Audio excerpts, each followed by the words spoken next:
ಈ ದಿನ ನಿಮಗೆ ನಾಯಿ ಕಾಣಿಸಿದರೆ ಈ ಆಹಾರ ತಿನ್ನಿಸಿ. ಮತ್ತು ಈ ಒಂದು ಮಾತು ಹೇಳಿದರೆ ಸಾಕು, ಶನಿದೇವರೇ ನಿಮ್ಮ ಮನೆಗೆ ಧನಲಕ್ಷ್ಮಿಯನ್ನು ಕಳಿಸುತ್ತಾರೆ.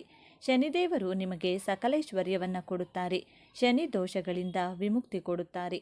ನಿಮಗಿರುವಂತಹ ಕಷ್ಟಗಳು, ಬಾಧೆಗಳು, ನೋವುಗಳು ಎಲ್ಲವೂ ಕೂಡ ಹೊರಟು ಹೋಗುತ್ತದೆ. ನೀವು ಕುಬೇರರಂತೆ ಬದಲಾಗುತ್ತೀರಿ. ನಾಯಿಗಳೆಂದರೆ ಶನಿದೇವರಿಗೆ ತುಂಬ ಪ್ರೀತಿ. ಒಂದಾನೊಂದು ಸಮಯದಲ್ಲಿ ನಾಯಿ ಕೂಡ ಶನಿದೇವರ ವಾಹನದಂತೆ ಬದಲಾಗಿತ್ತು. ನಾಯಿ ಮೂಕ ಪ್ರಾಣಿಯಾಗಿರುವುದರಿಂದ ನಾಯಿ ಅಂದರೆ ಶನಿದೇವರಿಗೆ ತುಂಬ ಇಷ್ಟ. ಎಲ್ಲ ಪ್ರಾಣಿಗಳಲ್ಲಿಯೂ ತುಂಬ ವಿಶ್ವಾಸ ಹೊಂದಿರುವಂತಹ ಪ್ರಾಣಿ ನಾಯಿ. ಆದಿಮಾನವನ ಕಾಲದಿಂದಲೂ ಮನುಷ್ಯರು ನಾಯಿಯನ್ನು ಸಾಕು ಪ್ರಾಣಿಯಂತೆ ಬೆಳೆಸುತ್ತಿದ್ದಾರೆ. ಬೇಟೆಗಾರನು ಬೇಟೆಯಾಡುವುದರಲ್ಲಿ ಸಾಕು ಪ್ರಾಣಿಯಾದ ನಾಯಿಯನ್ನು ಉಪಯೋಗಿಸುತ್ತಿದ್ದರು. ಇತರ ಪ್ರಾಣಿಗಳಿಗಿಂತ ನಾಯಿ ತುಂಬ ಬುದ್ಧಿವಂತಿಕೆಯನ್ನು ತೋರಿಸುತ್ತದೆ. ನಾಯಿ ವಾಸನೆ ನೋಡಿ ಯಾವುದನ್ನಾದರೂ ಕಂಡುಹಿಡಿಯುವ ಶಕ್ತಿ ಹೊಂದಿದೆ. ಆದ್ದರಿಂದಲೇ ಕಳ್ಳರನ್ನು ಹಿಡಿಯಲು ನಾಯಿಗಳನ್ನು ಬಳಸುತ್ತಾರೆ. ಮನುಷ್ಯರಿಗೆ ಕಾಣಿಸದಂತಹ ಕೆಲವು ಶಕ್ತಿಗಳು ನಾಯಿಗಳ ಕಣ್ಣಿಗೆ ಕಾಣಿಸುತ್ತವೆಂದು ವಿಜ್ಞಾನಿಗಳು ಕೂಡ ಹೇಳುತ್ತಿದ್ದಾರೆ. ನಾಯಿಗಳಿಗೆ ಅಲೌಕಿಕ ಶಕ್ತಿಗಳಿವೆಂದು ನಮ್ಮ ಶಾಸ್ತ್ರಗಳು ಹೇಳುತ್ತವೆ. ನಾವು ನೋಡಲಾರದಂತಹ ನಕಾರಾತ್ಮಕ ಶಕ್ತಿ ಹಾಗೂ ಸಕಾರಾತ್ಮಕ ಶಕ್ತಿಯನ್ನು ಕೂಡ ನಾಯಿ ನೋಡುತ್ತದೆ. ಈ ವಿಷಯವನ್ನು ಜ್ಯೋತಿಷ್ಯ ಶಾಸ್ತ್ರ ನಿಪುಣರು ಬಲವಾಗಿ ನಂಬುತ್ತಿದ್ದಾರೆ. ಗ್ರೀಕರ ಕಾಲದಿಂದಲೂ ನಾಯಿಗಳ ಬಗ್ಗೆ ವಿಧ ವಿಧವಾದ ನಂಬಿಕೆಗಳಿದೆ. ಧರ್ಮರಾಜ ಸ್ವಂತ ನಾಯಿಯ ಜೊತೆ ಸ್ವರ್ಗಕ್ಕೆ ತಲುಪಿದರು. ನಾಯಿಗಳನ್ನು ನಮ್ಮ ಜೊತೆಯಲ್ಲಿಟ್ಟುಕೊಂಡು ಪ್ರೀತಿಯಿಂದ ನೋಡಿಕೊಂಡ್ರೆ ಸ್ವರ್ಗದ ದಾರಿ ಸುಲಭವಾಗುತ್ತದೆಂದು ನಮ್ಮ ಹಿರಿಯರು ಹೇಳುತ್ತಾರೆ. ಅಷ್ಟಕ್ಕೂ ಈ ದಿನ ನಾಯಿ ಕಾಣಿಸಿದರೆ ಯಾವ ಆಹಾರ ತಿನ್ನಿಸಬೇಕು ಅಂತ ಈಗ ನಾವು ನೋಡೋಣ. ಆದರೆ ಅದಕ್ಕೂ ಮುಂಚೆ ನೀವಿನ್ನು ನಮ್ಮ ಚಾನಲ್ನ ಸಬ್ಸ್ಕ್ರೈಬ್ ಮಾಡ್ಕೊಂಡಿಲ್ಲ ಅಂದರೆ ಖಂಡಿತ ಈಗಲೇ ಸಬ್ಸ್ಕ್ರೈಬ್ ಮಾಡ್ಕೊಳ್ಳಿ. ಹಾಗೆ ಈ ವಿಡಿಯೋ ಇಷ್ಟ ಆದರೆ ಮರೆಯದೆ ಒಂದು ಲೈಕ್ ಕೊಡಿ. ಎಲ್ಲರೂ ಭಕ್ತಿಯಿಂದ ಓಂ ಶ್ರೀ ಶನೇಶ್ವರ ನಮಃ ಅಂತ ಕಮೆಂಟ್ ಮಾಡಿ. ನಾಯಿಗಳು ಪ್ರತಿ ಬೀದಿಯಲ್ಲೂ ಕಾಣಿಸುತ್ತವೆ. ಪ್ರತಿ ಮನೆಯಲ್ಲೂ ಕೂಡ ಕಾವಲು ಕಾಯುತ್ತವೆ. ಬೀದಿ ನಾಯಿಗಳಿಗೆ ಪ್ರತಿದಿನ ಯಾವುದಾದರೂ ಒಂದು ಆಹಾರ ಕೊಡುತ್ತಿದ್ದರೆ ತುಂಬ ಒಳ್ಳೆಯದೆಂದು ನಮ್ಮ ಶಾಸ್ತ್ರಗಳು ಹೇಳುತ್ತವೆ. ಕೆಲವರಿಗೆ ಮೂಕ ಪ್ರಾಣಿಗಳನ್ನು ನೋಡಿದರೆ ಏನೋ ಒಂಥರ ಕೇರ್ಲೆಸ್, ಸುಖ ಸುಮ್ಮನೆ ಅವುಗಳನ್ನು ಹೊಡಿತಿರ್ತಾರೆ. ಆ ರೀತಿ ಯಾವ ಪ್ರಾಣಿಗಳನ್ನು ಹಿಂಸೆ ಮಾಡಿದರೂ ದೇವರ ಕೋಪಕ್ಕೆ ಗುರಿಯಾಗಲೇಬೇಕು. ಇನ್ನು ನಾಯಿಗಳ ವಿಷಯಕ್ಕೆ ಬಂದರೆ, ನಾಯಿಗಳಿಗೆ ಸುಮ್ಮನೆ ಹಿಂಸೆ ಕೊಟ್ಟರೆ ಶನೇಶ್ವರನ ಕೋಪಕ್ಕೆ ಗುರಿಯಾಗುತ್ತೀವಿ. ನಾಯಿಗಳಿಗೆ ಯಾರು ಹಿಂಸೆ ಕೊಡುತ್ತಾರೋ ಶನೇಶ್ವರ ಅವರಿಗೆ ಹಿಂಸೆ ಕೊಡುತ್ತಾರೆ. ಹಾಗಾಗಿ ಯಾವ ಕಾರಣದಿಂದಲೂ ಮೂಕ ಪ್ರಾಣಿಗಳಿಗೆ ನೋವು ಕೊಡಲು ಹೋಗಬೇಡಿ. ಈ ದಿನ ನಿಮ್ಮ ಕಣ್ಣಿಗೆ ಯಾವುದಾದ್ರೂ ನಾಯಿ ಕಾಣಿಸಿದರೆ ಅದನ್ನು ನಿಮ್ಮ ಮನೆ ಹತ್ತಿರ ಕರೆತನ್ನಿ. ಒಂದು ವೇಳೆ ನಿಮ್ಮ ಮನೆಯ ಹತ್ತಿರ ಯಾವ ನಾಯಿ ಇಲ್ಲದಿದ್ದರೆ ನಾಯಿ ಇರುವ ಹತ್ತಿರ ನೀವೇ ಹೋಗಿ. ಆಗಲೇ ಬಿಸಿಯಾಗಿ ತಯಾರಿಸಿರುವಂಥ ಅನ್ನದಲ್ಲಿ ಹಾಲು ಸಕ್ಕರೆ ಅಥವಾ ಮೊಸರು ಸಕ್ಕರೆ ಬೆರೆಸಿ ಅದನ್ನು ನಾಯಿಗೆ ತಿನ್ನಲು ಕೊಡಿ. ಆ ರೀತಿ ನಾಯಿ ಅದನ್ನು ತಿನ್ನುತ್ತಿರುವಾಗ ಓಂ ಶ್ರೀ ಶನೇಶ್ವರಾಯ ನಮಃ ಅಂತಾಗಲಿ ಅಥವಾ ನೀಲಾಂಜನ ಸಮಾಭಾಸಂ ರವಿಪುತ್ರಂ ಯಮಗ್ರಜಂ ಛಾಯಾ ಮಾರ್ತಾಂಡ ಸಂಭೂತಂ ತಂ ನಮಾಮಿ ಶನೇಶ್ವರಂ ಅಂತಾಗಲೇ ಈ ಎರಡು ಮಂತ್ರಗಳಲ್ಲಿ ಯಾವುದೋ ಒಂದನ್ನು 3 ಸಲ ಹೇಳಬೇಕು. ಶನಿದೇವರಿಗೆ ನಾಯಿಗಳು ಅಂದರೆ ತುಂಬ ಇಷ್ಟವಾದ್ದರಿಂದ ಅವುಗಳಿಗೆ ಊಟ ಕೊಟ್ಟು ಶನಿದೇವರ ಈ ಮಂತ್ರಗಳನ್ನು ಹೇಳೋದ್ರಿಂದ ಅವರು ಖಂಡಿತ ನಿಮ್ಮನ್ನು ಆಶೀರ್ವದಿಸುತ್ತಾರೆ. ಶನಿದೇವರು ನಿಮ್ಮನ್ನು ಆಶೀರ್ವದಿಸಿದರೆ ಶನಿ ದೋಷಗಳು ನಿವಾರಣೆಯಾಗುತ್ತದೆ. ಹಾಗೆ ಶನಿದೇವರು ನಿಮ್ಮನ್ನು ಆಶೀರ್ವದಿಸಿದರೆ ಮಹಾಲಕ್ಷ್ಮಿಯ ಅನುಗ್ರಹ ಅನ್ನೋದು ಬೇಗನೆ ನಿಮಗೆ ಸಿಗುತ್ತದೆ. ಹಾಗಾಗಿ ನಾಯಿ ಕಾಣಿಸಿದರೆ ಎಲ್ಲರೂ ಕೂಡ ಈ ಚಿಕ್ಕ ಕೆಲಸ ಮಾಡುವ ಮೂಲಕ ಶುಭ ಫಲವನ್ನು ಪಡೆದುಕೊಳ್ಳಿ. ಇನ್ನು ಈ ಹುಣ್ಣಿಮೆ ಬಗ್ಗೆ ಶಿವಪುರಾಣದಲ್ಲಿ ಅದ್ಭುತವಾಗಿ ತಿಳಿಸಿದ್ದಾರೆ.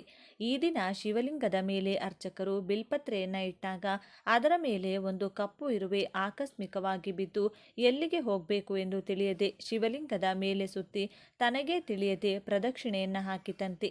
ಈ ಫಲವಾಗಿ ಮರುಜನ್ಮದಲ್ಲಿ ಕಾಶಿ ರಾಜ್ಯಕ್ಕೆ ರಾಜನಾಗಿ ಜನಿಸಿ ಆ ಇರುವೆ ಸಕಲ ಐಶ್ವರ್ಯವನ್ನು ಪಡೆಯಿತಂತೆ. ಆದ್ದರಿಂದ ಈ ದಿನ ಪ್ರತಿಯೊಬ್ಬರೂ ಕೂಡ ನಿಮ್ಮ ಮನೆಗೆ ಸಮೀಪದಲ್ಲಿರ್ತಕ್ಕಂಥ ಶಿವ ದೇವಾಲಯಕ್ಕೆ ತೆರಳಿ ತಪ್ಪದೆ ಶಿವನಿಗೆ ಪ್ರದಕ್ಷಿಣೆಯನ್ನು ಹಾಕಬೇಕು.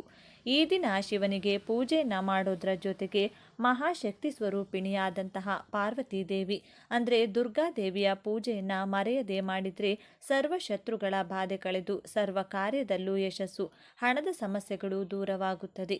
ಸರ್ವ ಕಾರ್ಯದಲ್ಲೂ ಯಶಸ್ಸು ಉಂಟಾಗಿ ಹಣದ ಸಮಸ್ಯೆಗಳು ದೂರವಾಗುತ್ತಾ ಹೋಗುತ್ತೆ.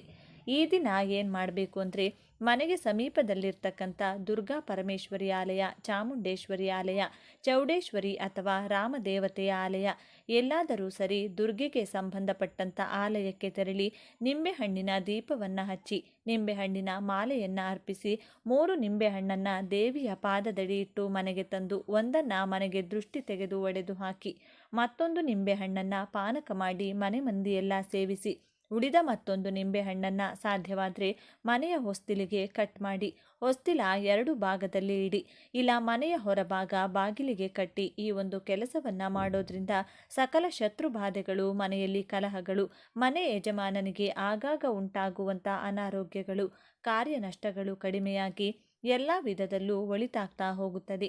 ಹಾಗೆಯೇ ಗ್ರಾಮ ದೇವತೆಗೆ ದುರ್ಗಾ ಮಾತೆಗೆ ಮೊಸರನ್ನವನ್ನು ನೈವೇದ್ಯವಾಗಿ ಮಾಡಿಸಿ 4 ಜನರಿಗೆ ಹಂಚಿ. ಇದರಿಂದ ಮನಃಶಾಂತಿಯಾಗೂ ಮನೆಯ ಸದಸ್ಯರ ಆರೋಗ್ಯ ವೃದ್ಧಿಯಾಗ್ತಾ ಹೋಗುತ್ತೆ.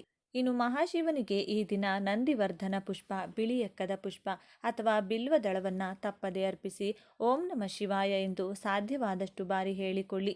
ಯಾರಿಗೆ ಕುಜದೋಷ ಇದೆ, ಮದುವೆ ಭಾಗ್ಯ ಕೂಡಿ ಬರ್ತಿಲ್ಲ, ವಯಸ್ಸು ದಾಟಿದರೂ ಹುಡುಗ ಅಥವಾ ಹುಡುಗಿ ಸೆಟ್ ಆಗ್ತಿಲ್ಲ ಅಂದರೆ ಎತ್ತುಗಳಿಗೆ ಮರೆಯದೆ ಬೆಲ್ಲದಿಂದ ಮಾಡಿದಂತಹ ಸಿಹಿಯನ್ನು ತಿನ್ನಿಸಿ ಅಥವಾ ಬೆಲ್ಲದ ಚೂರನ್ನು ಮೇವಿನ ಜೊತೆಗೆ ತಿನ್ನಿಸಿದರೂ ಕೂಡ ಶಿವಾನುಗ್ರಹದಿಂದ ಕಂಕಣ ಭಾಗ್ಯ ಕೂಡಿ ಬರುತ್ತೆ. ಕುಜದೋಷಗಳು ದೂರವಾಗುತ್ತೆ, ಜಾತಕ ದೋಷಗಳು ನಶಿಸಿ ಹೋಗುತ್ತೆ. ಇನ್ನು ಪ್ರಸ್ತುತ ಕಾಲದಲ್ಲಿ ಎಲ್ಲರಿಗೂ ಇರುವಂಥ ಅತಿ ಮುಖ್ಯ ಸಮಸ್ಯೆ ಅಂದರೆ ಅದು ಹಣಕಾಸಿನ ಸಮಸ್ಯೆ. ಎರಡನೆಯದು ಶತ್ರುಗಳ ಬಾಧೆ. ಈ 2 ಪ್ರಮುಖ ಸಮಸ್ಯೆಗಳು ಈ ಶಕ್ತಿಯಿಂದ ದೂರವಾಗಲು ದೇವಿಯ ಆರಾಧನೆಯನ್ನು ಮಾಡಿಕೊಳ್ಳಬೇಕು. ದೇವಿಯ ವಿಶೇಷ ಮಂತ್ರವನ್ನು ಪಠಿಸಿ ಈ ರೀತಿ ಪ್ರಾರ್ಥನೆಯನ್ನು ಮಾಡಿಕೊಳ್ಬೇಕು. ಓಂ ಹ್ರೀಂ ಅಷ್ಟಮಹಾಲಕ್ಷ್ಮೀ ನಮಃ ಎಂದು ಸಾಧ್ಯವಾದಷ್ಟು ಬಾರಿ ಹೇಳಿಕೊಂಡು ಹಣದ ಸಂಕಷ್ಟ ಕಳೆಯಲು ಮುಖ್ಯವಾಗಿ ಬೇಕಾಗಿರುವುದು ನೆಮ್ಮದಿ ಹಾಗೂ ಯಶಸ್ಸು. ಆ ಯಶಸ್ಸನ್ನು ನೀಡು ತಾಯಿ, ನಮಗಿರುವಂಥ ಸರ್ವ ಶತ್ರುಗಳ ಬಾಧೆಯನ್ನು ದೂರ ಮಾಡು ತಾಯಿ. ಶತ್ರುಗಳನ್ನು ಚೆನ್ನಾಗಿಡು, ಅವರು ಚೆನ್ನಾಗಿದ್ದು ನಮ್ಮ ತಂಟೆಗೆ ಬಾರದಂತೆ ಮಾಡುವಂಥ ಕೈ ಮುಗಿದುಕೊಳ್ಳಬೇಕು. ವಿಶೇಷವಾಗಿ ಪ್ರಾರ್ಥನೆಯನ್ನು ಮಾಡಿಕೊಳ್ಳಿ. ಇದರಿಂದ ಹಣದ ಸಮಸ್ಯೆ, ಶತ್ರುಗಳ ಸಮಸ್ಯೆ ಕಳೆಯುವುದಷ್ಟೇ ಅಲ್ಲದೆ ನಿಮ್ಮ ಮನೆಗೆ, ಕುಟುಂಬದ ಸದಸ್ಯರಿಗೆ ಮಾಟ ಮಂತ್ರ, ದುಷ್ಟಶಕ್ತಿಗಳ ಕಾಟ ಕೆಲಸ ಮಾಡದಂತೆ ಆ ದೇವಿಯೇ ರಕ್ಷಣೆಯಾಗಿ ನಿಲ್ಲುತ್ತಾಳೆ. ನಂತರ ಪಕ್ಷಿ ಪ್ರಾಣಿಗಳಿಗೆ ಆಹಾರವನ್ನು ಹಾಕಿ ಪಿತೃಗಳನ್ನು ಹೆಸರನ್ನು ಹೇಳ್ತಾ ನಮಸ್ಕಾರವನ್ನು ಮಾಡಿಕೊಳ್ಬೇಕು. ಯಾರಿಗಾದರೂ ಒಂದು ದಿನಕ್ಕಾಗುವಂತಹ ಊಟದ ರೇಷನ್ನನ್ನು ಅಂದರೆ ಸ್ವಯಂ ಪಾಕದ ರೀತಿಯಲ್ಲಿ ನೀವು ನೀಡಿದರೂ ಪಿತೃಗಳು ಸಂತೃಪ್ತರಾಗ್ತಾರೆ. ಪಿತೃಗಳ ಕೃಪೆಯಿಂದ ವಂಶದ ಅಭಿವೃದ್ಧಿ ಅನ್ನೋದು ಆಗ್ತಾ ಹೋಗುತ್ತೆ. ಈ ದಿನ ಮರೆಯದೆ ಶಿವನ ದೇಗುಲದಲ್ಲಿ ಪ್ರದಕ್ಷಿಣೆಯನ್ನು ಮಾಡಿ, ಅದರಲ್ಲೂ ಚಂಡಿ ಪ್ರದಕ್ಷಿಣೆಯನ್ನು ಮಾಡಿದರೆ ತುಂಬ ಒಳ್ಳೆಯದು. ಹಾಗೆಯೇ ಈ ದಿನ ಮತ್ತೊಂದು ಪ್ರತ್ಯೇಕತೆ ಏನೆಂದರೆ ನವಗ್ರಹಗಳಲ್ಲಿ ಚಂದ್ರನಿಗೆ ಒಮ್ಮೆ ಚರ್ಮದ ಸಮಸ್ಯೆ ಬಂದಾಗ, ಆರೋಗ್ಯದ ಸಮಸ್ಯೆ ಬಂದಾಗ ಮಹಾಶಿವನಿಗೆ ಈ ದಿನ ಗೋವಿನ ಹಾಲು ಹಾಗೂ ಮೊಸರಿನಿಂದ ಅಭಿಷೇಕವನ್ನು ಮಾಡಿ ಆ ಅನಾರೋಗ್ಯ ಸಮಸ್ಯೆಯಿಂದ ಮುಕ್ತಿ ಪಡೆದಿದ್ದನಂತೆ. ಆದ್ದರಿಂದ ಈ ಒಂದು ದಿನ ಯಾವ ಶಿವಲಿಂಗವಾದರೂ ಸರಿ ಹಾಲು ಹಾಗೂ ಮೊಸರಿನಿಂದ ಅಭಿಷೇಕವನ್ನು ಮಾಡಿದರೆ ದೀರ್ಘಕಾಲದ ಅನಾರೋಗ್ಯದ ಸಮಸ್ಯೆಯಿಂದ ಮುಕ್ತಿ ಹೊಂದಬಹುದು. ಶಿವನ ಕೃಪೆಯಿಂದ ಆರೋಗ್ಯ ವೃದ್ಧಿಯಾಗುತ್ತೆ, ಆರೋಗ್ಯ ಸದಾಕಾಲ ಚೆನ್ನಾಗಿರುತ್ತದೆ. ಜೊತೆಗೆ ಈ 3 ನಾಮಗಳನ್ನು ಹೇಳಿಕೊಂಡು ಶಿವಲಿಂಗಕ್ಕೆ ಅಭಿಷೇಕವನ್ನು ಮಾಡೋದಾಗಿರಬಹುದು ಅಥವಾ ಅಭಿಷೇಕವನ್ನು ಮಾಡಿಸೋದಾಗಿರಬಹುದು, ಮಾಡಿಕೊಳ್ಳಬಹುದು. ಇಲ್ಲ ಅಭಿಷೇಕವನ್ನು ಮಾಡಲು ಅಥವಾ ಮಾಡಿಸಲು ಸಾಧ್ಯವಿಲ್ಲ ಅನ್ನೋದಾದರೂ ಕೂಡ ಈ 3 ನಾಮಗಳನ್ನು ಹೇಳಿಕೊಂಡ್ರೆ ಅದ್ಭುತವಾದಂತಹ ಫಲಪ್ರಾಪ್ತಿಯಾಗುತ್ತದೆ. ದೀರ್ಘಕಾಲದ ಅನಾರೋಗ್ಯದ ಸಮಸ್ಯೆಗಳು ಕಳೆದು ಶಿವ ಅನುಗ್ರಹಕ್ಕೆ ಪಾತ್ರರಾಗಬಹುದು. ಈ 3 ನಾಮಗಳು ಯಾವುವು ಅಂತ ನೋಡೋದಾದರೆ ಬಿಲಾಂಬಿಕೇಶ ವೈದ್ಯೇಶ ಭವರೋಗ ಅರೇತಿಜ. ಈ 3 ನಾಮವನ್ನು ಹೇಳಿಕೊಂಡು ಈ ದಿನ ತಪ್ಪದೆ ಶಿವನಿಗೆ ನಮಸ್ಕಾರವನ್ನು ಮಾಡಿಕೊಳ್ಳಿ. ನೋಡಿದ್ರಲ್ಲ, ಮಾಘ ಮಾಸದ ಹುಣ್ಣಿಮೆಯ ದಿನ ಯಾವೆಲ್ಲ ವಿಧಿವಿಧಾನವನ್ನು ಪಾಲಿಸಬೇಕು ಅಂತ ಇವತ್ತಿನ ಈ ವಿಡಿಯೋದಲ್ಲಿ ತಿಳಿಸಿಕೊಟ್ಟಿದ್ದೇನೆ. ಈ ವಿಡಿಯೋ ನಿಮಗೆ ಇಷ್ಟ ಆದರೆ ಲೈಕ್ ಮಾಡಿ, ಶೇರ್ ಮಾಡಿ. ಇಂತಹ ಹೆಚ್ಚಿನ ಉತ್ತಮ ಮಾಹಿತಿಗಳಿಗಾಗಿ ತಪ್ಪದೆ ನಮ್ಮ ಚಾನಲ್ನ ಸಬ್ಸ್ಕ್ರೈಬ್ ಮಾಡ್ಕೊಳ್ಳಿ. ಈ ದಿನ ಮೃತ್ತಿಕಾ ಸ್ನಾನವನ್ನು ಹೇಗೆ ಮಾಡಬೇಕು, ಈ ದಿನದ ವಿಶೇಷತೆ ಏನು, ವಿಷ್ಣು ದೇವರನ್ನು ಹೇಗೆ ಸ್ಮರಿಸಿದರೆ ಸಕಲ ವಿಜಯಗಳು ಪ್ರಾಪ್ತಿಯಾಗುತ್ತದೆ, ಸರ್ವ ಪಾಪಗಳು ಕಳೆದು ಪುಣ್ಯವನ್ನು ಹೊಂದಲು ನಾವು ಪಾಲಿಸಬೇಕಾದ ನಿಯಮಗಳು ಏನೆಂದು ಇವತ್ತಿನ ಈ ವಿಡಿಯೋದಲ್ಲಿ ಸಂಪೂರ್ಣವಾಗಿ ತಿಳಿಸಿಕೊಡ್ತೀವಿ. ಇನ್ನು ಈ ಶಕ್ತಿಯುತವಾದ ದಿನದಂದು ಕೇವಲ ಈ ಒಂದು ಮರವನ್ನು ಮುಟ್ಟಿದರೆ ಸಾಕು, 7 ತಲೆಮಾರುಗಳವರೆಗೂ ಕರಗದಷ್ಟು ಹಣ ಬರುತ್ತದೆ. ನಿಮ್ಮ ಜೀವನದಲ್ಲಿರುವ ಬಡತನ ಪೂರ್ತಿಯಾಗಿ ಹೊರಟು ಹೋಗುತ್ತದೆ. ಕಷ್ಟಗಳು, ಆರ್ಥಿಕ ಸಮಸ್ಯೆಗಳು ಎಲ್ಲವೂ ಹೋಗುತ್ತದೆ. 1 ವರ್ಷದವರೆಗೂ ಹಣಕ್ಕೆ ಯಾವ ಲೋಪವೂ ಇರುವುದಿಲ್ಲ. ಲಕ್ಷ್ಮೀದೇವಿಯ ಅನುಗ್ರಹ ಸಿಗುತ್ತದೆ ಎಂದು ನಮ್ಮ ಪೂರ್ವಿಕರು ಹೇಳಿದ್ದಾರೆ. ಹಾಗಾದರೆ ಯಾವ ಮರವನ್ನು ಮುಟ್ಟಬೇಕೆಂದು ಈ ವಿಡಿಯೋದಲ್ಲಿ ನಾವು ತಿಳಿದುಕೊಳ್ಳೋಣ. ಆದರೆ ಅದಕ್ಕೂ ಮುಂಚೆ ನೀವಿನ್ನೂ ನಮ್ಮ ಚಾನಲ್ನ ಸಬ್ಸ್ಕ್ರೈಬ್ ಮಾಡಿಕೊಂಡಿಲ್ಲ ಅಂದರೆ ಖಂಡಿತ ಈಗಲೇ ಸಬ್ಸ್ಕ್ರೈಬ್ ಮಾಡ್ಕೊಳ್ಳಿ. ಹಾಗೆ ಈ ವಿಡಿಯೋ ಇಷ್ಟ ಆದರೆ ಮರೆಯದೆ ಒಂದು ಲೈಕ್ ಕೊಡಿ. ಎಲ್ಲರೂ ಭಕ್ತಿಯಿಂದ ಓಂ ಶ್ರೀ ಮಹಾಲಕ್ಷ್ಮಿ ನಮಃ ಅಂತ ಕಮೆಂಟ್ ಮಾಡಿ. ಸ್ನೇಹಿತರೆ, ಈ ದಿನ ಲಕ್ಷ್ಮೀದೇವಿಯ ಆರಾಧನೆ ತುಂಬ ಶ್ರೇಷ್ಠವಾದ ಫಲವನ್ನು ಕೊಡುತ್ತದೆ. ಯಾವ ದಿನದಂದು 16 ಕಳೆಗಳಿಗಿಂತ ರಾತ್ರಿ ವೇಳೆಯಲ್ಲಿ ಚಂದ್ರ ಪ್ರಕಾಶಿಸುತ್ತಿರುತ್ತಾನೋ ಆ ದಿನದಂದು ಯಾರು ತಮ್ಮ ಮನೆಯಲ್ಲಿ ಲಕ್ಷ್ಮೀದೇವಿಯ ಆರಾಧನೆ ಮಾಡುತ್ತಾರೋ ಅವರಿಗೆ ಕಷ್ಟಗಳು ಸಮಸ್ಯೆಗಳು ಹೋಗುವಂತೆ ಲಕ್ಷ್ಮೀದೇವಿಯವರಿಗೆ ಆಶೀರ್ವಾದ ಮಾಡಿ ಅವರ ಮನೆಯೊಳಗೆ ಪ್ರವೇಶಿಸಿ ಅಷ್ಟೈಶ್ವರ್ಯಗಳ ಸುರಿಮಳೆ ಸುರಿಸುತ್ತಾಳೆ. ಹಾಗಾಗಿ ಚಂದ್ರ ಪೂರ್ತಿಯಾಗಿ ಹೊಳೆಯುತ್ತಿರುವಂಥ ಈ ದಿನದಂದು ಮಾತೆ ಲಕ್ಷ್ಮಿಯನ್ನು ಆರಾಧಿಸುವುದು ತುಂಬ ಒಳ್ಳೆಯದು. ಒಂದು ಸಲ ಶ್ರೀ ಮಹಾವಿಷ್ಣು ಮಹಾಲಕ್ಷ್ಮಿಯೊಂದಿಗೆ ಈ ರೀತಿ ಹೇಳಿದ್ದರು, ದೇವಿ, ಈಗ ಕಲಿಯುಗ ಶುರುವಾಗಿದೆ. ಪ್ರತಿ ಮನುಷ್ಯ ಧರ್ಮದ ಮೇಲೆ ಅವಲಂಬಿಸಿರುವುದಿಲ್ಲ, ಕೇವಲ ಹಣದ ಮೇಲೆ ಅವಲಂಬಿಸಿ ಮನುಷ್ಯ ಬದುಕುತ್ತಾನೆ. ಹಾಗಾಗಿ ದೇವಿ, ನೀನು ಸ್ವತಃ ಭೂಲೋಕಕ್ಕೆ ಹೋಗಿ ಪ್ರತಿ ವ್ಯಕ್ತಿಗೂ ಹಣ ಸಿಗುವಂತೆ ಮಾಡು ಎಂದು ಹೇಳಿದರು. ಅದಕ್ಕೆ ಲಕ್ಷ್ಮೀದೇವಿ, ಸ್ವಾಮಿ, ಮೊದಲೇ ಇದು ಕಲಿಯುಗ, ಪ್ರತಿ ಮನುಷ್ಯ ಕೆಟ್ಟ ಆಲೋಚನೆಯಿಂದ ಇರುತ್ತಾನೆ, ಅಂಥವರ ಹತ್ತಿರ ನನ್ನನ್ನು ಹೋಗು ಅನ್ನುತ್ತಿದ್ದೀಯಾ ಎಂದು. ಇದು ನ್ಯಾಯವಾ? ನಿಮ್ಮ ಪಾದ ಸೇವೆ ಬಿಟ್ಟು ಪ್ರತಿಯೊಬ್ಬರ ಹತ್ತಿರ ನನ್ನನ್ನು ಹೋಗು ಅನ್ನುತ್ತಿದ್ದೀರಿ. ಇದು ಎಷ್ಟರ ಮಟ್ಟಿಗೆ ಸರಿ? ನಾನು ಯಾವ ಪರಿಸ್ಥಿತಿಯಲ್ಲೂ ಹೋಗುವುದಿಲ್ಲ ಅಂದರು. ಲಕ್ಷ್ಮಿ ಆಗ ಮಹಾವಿಷ್ಣು, ದೇವಿ, ಎಲ್ಲರ ಹತ್ತಿರ ನೀನು ಇರುವ ಅಗತ್ಯವಿಲ್ಲ. ಯಾರ ಹತ್ತಿರ ಇರಬೇಕೆಂದು ನಾನು ಹೇಳುತ್ತೇನೆ ಅಂಥವರ ಹತ್ತಿರ ಮಾತ್ರ ನೀನು ಇರಬೇಕು. ಮೊದಲನೆಯದು ಧರ್ಮವನ್ನು ನಂಬುವವರು ಹಾಗೂ ಪಾಲಿಸುವವರು, ಅವರ ಮೇಲೆ ನಿನ್ನ ಕರುಣೆ ಸದಾ ಇರಬೇಕು. ಎರಡನೆಯದು ಎಲ್ಲ ಸಮಯದಲ್ಲೂ ಸತ್ಯ ನುಡಿಯುವವರು, ಸುಳ್ಳು ಮಾತನಾಡದೆ ಕೇವಲ ಸತ್ಯ ಮಾತ್ರ ಆಡುವ ವ್ಯಕ್ತಿಯ ಹತ್ತಿರ ನೀನಿರಬೇಕು. ಮೂರನೆಯದು ಯಾವಾಗಲೂ ಅವನ ಕುಟುಂಬಕ್ಕಾಗಿ ಮಾತ್ರವಲ್ಲದೆ ಸಕಲ ಜೀವರಾಶಿಗಾಗಿ ಪರಿತಪಿಸುವ ವ್ಯಕ್ತಿಯ ಹತ್ತಿರ ಸದಾ ಕಾಲ ನೀನಿರಬೇಕು. ನಾಲ್ಕನೆಯದು ದೈವ ಕಾರ್ಯಗಳನ್ನು ಮಾಡುವ ವ್ಯಕ್ತಿಯ ಹತ್ತಿರ ನೀನು ಇರಬೇಕು. ಈ 4 ಜನರ ಹತ್ತಿರ ಯಾವ ಸಂದೇಹವೂ ಇಲ್ಲದೆ ನೀನು ಇರಬಹುದು ಅಂದರು ಮಹಾವಿಷ್ಣು. ಆಗ ದೇವಿ, ಸ್ವಾಮಿ, ಮೊದಲು ನೀವು ಎಲ್ಲರ ಹತ್ತಿರವೂ ಹೋಗು ಎಂದು ಹೇಳಿದ್ದೀರಿ, ಅದಕ್ಕೆ ಅರ್ಥವೇನು ಎಂದು ಕೇಳಿದರು. ಆಗ ಮಹಾವಿಷ್ಣು, ದೇವಿ, ನೀನು ಎಲ್ಲರ ಹತ್ತಿರ ಹೋದರೂ ಕೂಡ ಕೆಲಕಾಲ ಮಾತ್ರವೇ ಅವರ ಹತ್ತಿರವಿದ್ದು ಕೊನೆಯಲ್ಲಿ ನಾನು ಹೇಳಿದಂಥ ಈ 4 ಜನರ ಹತ್ತಿರ ಬಂದು ಬಿಡಬೇಕು ಎಂದು ಹೇಳಿದರು. ಆಗ ಮಹಾಲಕ್ಷ್ಮಿ, ಸ್ವಾಮಿ, ಆ ರೀತಿ ಹೇಗೆ ಬಂದು ಬಿಡಲು ಸಾಧ್ಯ ಎಂದು ಕೇಳಿದರು. ಆಗ ಮಹಾವಿಷ್ಣು, ದೇವಿ, ನೀನು 3 ರೀತಿಯಲ್ಲಿ ಅವರಿಂದ ದೂರವಾಗುತ್ತೀಯ. ನಾನು 3ರನ್ನು ನಿನಗೆ ಸಹಾಯಕ್ಕಾಗಿ ಸೃಷ್ಟಿಸುತ್ತೇನೆ. ಮೊದಲನೆಯವನು ಅನಾರೋಗ್ಯ ತರುತ್ತಾನೆ, ಆಗ ಚಿಕಿತ್ಸೆಗಾಗಿ ನಿನ್ನನ್ನು ಅದೇ ವ್ಯಕ್ತಿ ಬೇರೆಯವರಿಗೆ ಕೊಡುತ್ತಾನೆ. ಇದರಿಂದ ನೀನು ಬೇರೆಯವರ ಹತ್ತಿರ ಸುಲಭವಾಗಿ ಹೋಗುತ್ತೀಯ. ಎರಡನೆಯವನು ಸುಳ್ಳು ಹೇಳುವಂತೆ ಮಾಡುತ್ತಾನೆ. 1 ಸುಳ್ಳು ಮುಚ್ಚಿಡಲು 100 ಸುಳ್ಳುಗಳನ್ನು ಹೇಳಬೇಕು.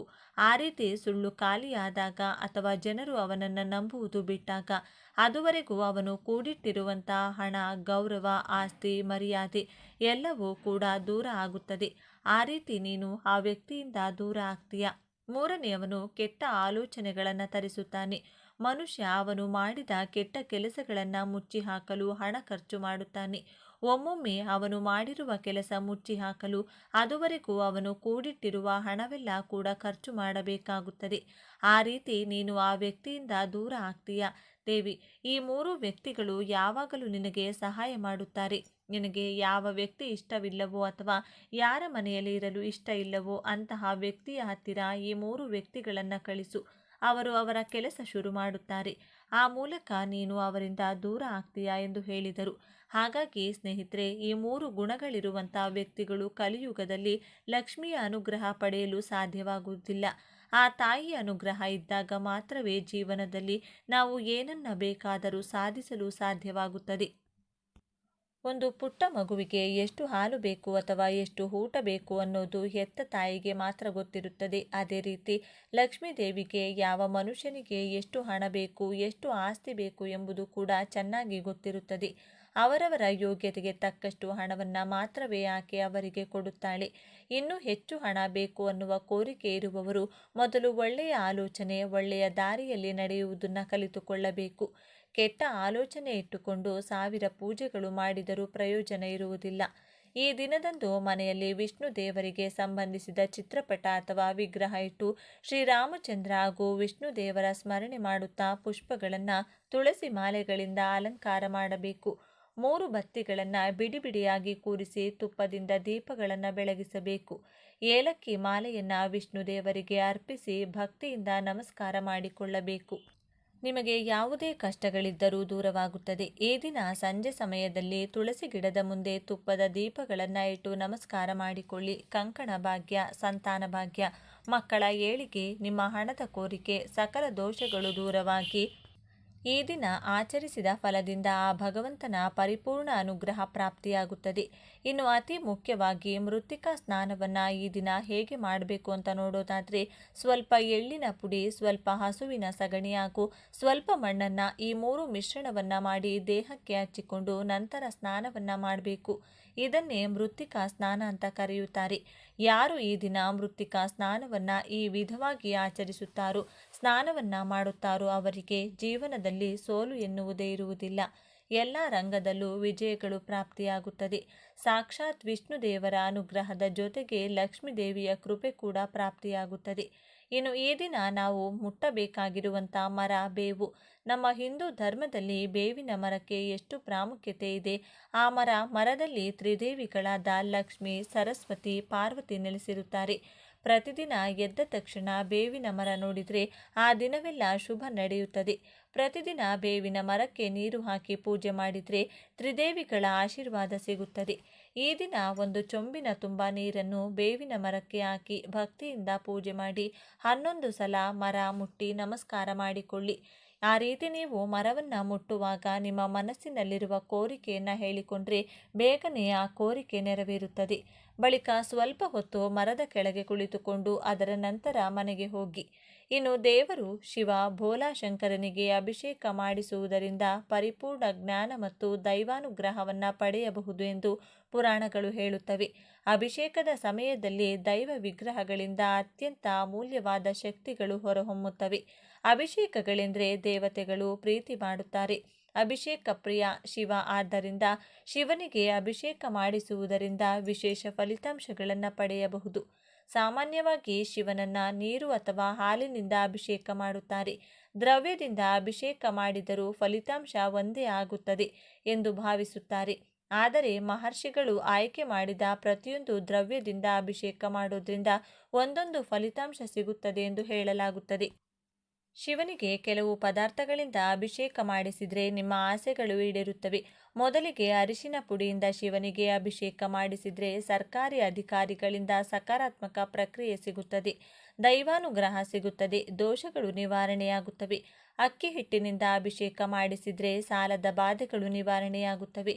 ಪಂಚಾಮೃತದಿಂದ ಶಿವನಿಗೆ ಅಭಿಷೇಕ ಮಾಡಿಸೋದ್ರಿಂದ ಅಷ್ಟೈಶ್ವರ್ಯಗಳು ಪ್ರಾಪ್ತಿಯಾಗುತ್ತದೆ. ತುಪ್ಪದಿಂದ ಶಿವಾಭಿಷೇಕ ಮಾಡಿದರೆ ಮೋಕ್ಷ ಸಿಗುತ್ತದೆ. ಹಾಲಿನಿಂದ ಪರಮಾತ್ಮನಿಗೆ ಅಭಿಷೇಕ ಮಾಡಿಸಿದರೆ ಆಯುಷ್ಯ ಹೆಚ್ಚುತ್ತದೆ. ಮೊಸರಿನಿಂದ ಶಿವಾಭಿಷೇಕ ಮಾಡುವುದರಿಂದ ಸಂತಾನ ಪ್ರಾಪ್ತಿಯಾಗುತ್ತದೆ. ಹಣ್ಣಿನ ರಸದಿಂದ ಶಿವಾಭಿಷೇಕ ಮಾಡಿದರೆ ಆರೋಗ್ಯ ಸಿಗುತ್ತದೆ, ಅನಾರೋಗ್ಯಗಳು ಮಾಯವಾಗುತ್ತವೆ. ಕಬ್ಬಿನ ರಸದಿಂದ ಶಿವಾಭಿಷೇಕ ಮಾಡಿಸಿದರೆ ಆಯುಷ್ಯದ ಜೊತೆಗೆ ಸಂಪೂರ್ಣ ಆರೋಗ್ಯ ಲಭಿಸುತ್ತದೆ. ನಿಂಬೆ ರಸದಿಂದ ಶಿವಾಭಿಷೇಕ ಮಾಡಿದರೆ ಶತ್ರು ಭಯ ಇರುವುದಿಲ್ಲ. ತೆಂಗಿನ ನೀರಿನಿಂದ ಶಿವಾಭಿಷೇಕ ಮಾಡಿದರೆ ಉನ್ನತ ಪದವಿಗಳು, ಸ್ಥಾನಮಾನ, ಗೌರವ, ಕೀರ್ತಿ ಲಭಿಸುತ್ತದೆ. ನೆಲ್ಲಿಕಾಯಿ ಪುಡಿಯಿಂದ ಶಿವಾಭಿಷೇಕ ಮಾಡಿಸಿದರೆ ರೋಗಗಳು ಮಾಯವಾಗುತ್ತವೆ. ಪನ್ನೀರಿನಿಂದ ಶಿವಾಭಿಷೇಕ ಮಾಡಿದರೆ ಸಂತೋಷದ ಜೀವನ ಪ್ರಾಪ್ತಿಯಾಗುತ್ತದೆ. ಚಂದನದಿಂದ ಶಿವಾಭಿಷೇಕ ಮಾಡೋದ್ರಿಂದ ಕೀರ್ತಿ ಪ್ರತಿಷ್ಠೆಗಳು ಹೆಚ್ಚುತ್ತವೆ. ನೀರಿನಿಂದ ಶಿವಾಭಿಷೇಕ ಮಾಡಿದರೆ ಕಳೆದು ಹೋದ ದ್ರವ್ಯವನ್ನು ಮತ್ತೆ ಪಡೆಯಬಹುದು. ಮೊಸರಿನಿಂದ ಅಭಿಷೇಕ ಮಾಡಿದರೆ ಬಲ, ಆರೋಗ್ಯ ವೃದ್ಧಿಸುತ್ತದೆ, ಮಹಾಪಾಪಗಳು ನಾಶವಾಗುತ್ತವೆ. ಅದೇ ರೀತಿ ಅನ್ನಾಭಿಷೇಕದಿಂದ ಯಾವುದೇ ತೊಂದರೆಗಳು ಇರುವುದಿಲ್ಲ, ಸಕಲ ಸಂತೋಷಗಳು ಲಭಿಸುತ್ತವೆ. ಜೇನುತುಪ್ಪದಿಂದ ಶಿವನಿಗೆ ಅಭಿಷೇಕ ಮಾಡಿಸಿದರೆ ಅದ್ಭುತವಾದ ಪಾತ್ರವನ್ನು ಪಡೆಯುತ್ತಾರೆ ಎಂದು ಆಧ್ಯಾತ್ಮಿಕ ಹಿರಿಯರು ಹೇಳುತ್ತಾರೆ.